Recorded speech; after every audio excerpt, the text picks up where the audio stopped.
मेरे प्रिय लोगों, प्रभु यीशु मसीह के पवित्र नाम से आप सभी लोगों को प्रेम भरी बधाई। जीसस मीट्स यूट्यूब फैमिलीज में जितने लोग मिले हुए हैं, कैसे हो आप? आशा करता हूं कि प्रभु में आप भले चंगे हैं। फेसबुक में जितने परिवार मिले हुए हैं, परमेश्वर की महिमा करता हूं। आपकी प्रार्थनाएं और सेवकाई के ऊपर जो आपने प्रेम रखा है, उससे परमेश्वर की स्तुति हो। ठीक उसी तरह इस भूमि में विभिन्न जगहों में हम जन्मे, फिर भी हम एक ही परिवार के रूप में परमेश्वर के नाम की महिमा करते हैं। परमेश्वर आपको आशीष दे। आज के दिन परमेश्वर के द्वारा दिया गया वचन मालूम है क्या? प्रेरित पौलुस के द्वारा लिखी गई रोमियो की पत्री में पहले अध्याय के 11वें वचन में बताया गया है। मैं आपके लिए पढ़ता हूं कि मैं तुम्हें कोई आत्मिक वरदान दूं जिससे तुम स्थिर हो जाओ। कि तुम्हें कोई आत्मिक वरदान दूं कि जिससे तुम स्थिर हो जाओ। आप और मैं परमेश्वर के बच्चे हैं। हम परमेश्वर में स्थिर हो, सामर्थ पाएं, तो हमारे अंदर कुछ आत्मिक वरदान चाहिए। उदाहरण के रूप में, आपके अंदर अगर चंगाई का वरदान हो, तो जब आप बीमारों को प्रार्थना करें तो वे चंगे होंगे और इससे आपका विश्वास स्थिर होगा। अगर आपके अंदर भविष्यवाणी का वर काम करता है, तो आप अपने खुद के और दूसरों के जीवन के बारे में जो प्रकटन पाकर भविष्यवाणी बोलो, तो वे विश्वास में आएंगे और आपका सेवकाई स्थिर होगा। ऐसी बहुत सारी बातें कह सकते हैं। आपके पारिवारिक जिंदगी स्थिर होगी, आत्मिक जिंदगी स्थिर होगी, आपका अभिषेक बढ़ता रहेगा। तो ये आत्मिक वरदान मालूम है कितना मुख्य है? वचन बिल्कुल सुंदर सा बताता है कि तुम नित्य उसमें स्थिर बने रहो। क्योंकि बहुत सारे लोग जो है ऊपरी तौर से विश्वासी के रूप में जीते हैं। ऐसा नहीं होना चाहिए। आज के दिन आपको परमेश्वर को देखकर कहना चाहिए कि हे परमेश्वर, मुझे आत्मिक वरदानों को दो ताकि मैं अपने आत्मिक जिंदगी में स्थिर रहूं। मुझे भविष्यवाणी का वरदान दो, बीमारों को चंगा करने का एक वरदान मुझे दो। हे प्रभु, बाइबल के बताए गए वचनों को जो है व्याख्या करने का वरदान दो। ऐसे प्रार्थना जब करते करते रहोगे तो ये वरदान आपकी ओर आएगा।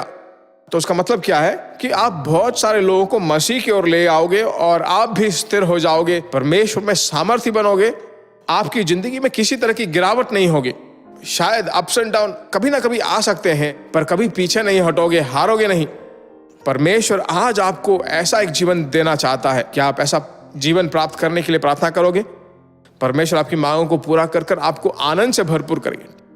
ठीक है, तो मैं अभी आपके लिए विशेष रूप से प्रार्थना करना चाहता हूं। अनुग्रहकारी परमेश्वर, मेरे प्रिय भाई बहनों के लिए मैं प्रार्थना करता हूं। आपसे बहुत प्रेम करते हैं। आज के दिन आपके साथ चलना चाहते हैं पिता।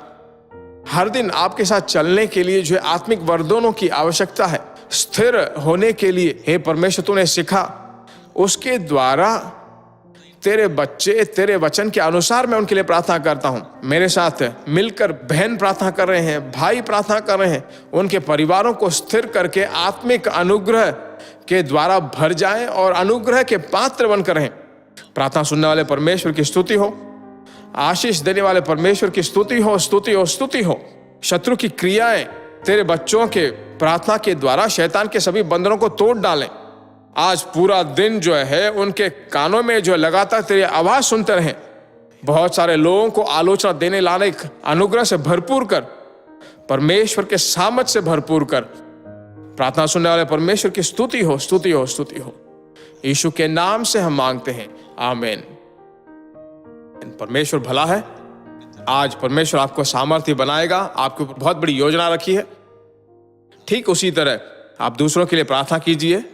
इस संदेश को अगर आप शेयर करें तो वे भी विश्वास में भरेंगे। ठीक है, आप शेयर कीजिए। परमेश्वर की इच्छा है तो महिमाजनक काम परमेश्वर करेगा। God bless you. प्रिय भाइयों और बहनों, आशा करते हैं कि यह संदेश आपके लिए आशीष का कारण बना होगा। और ऐसे संदेशों को सुनकर आशीष पाने के लिए जीसस मीट्स मिनिस्ट्री नामक हमारे YouTube चैनल को सब्सक्राइब करें और प्रार्थनाओं और सलाह के लिए हमें संपर्क करें। हमारा फ़ोन नंबर 9841252836 और 7299546363। Email gbsrobinson@hotmail.com। परमेश्वर आपको आशीष दे।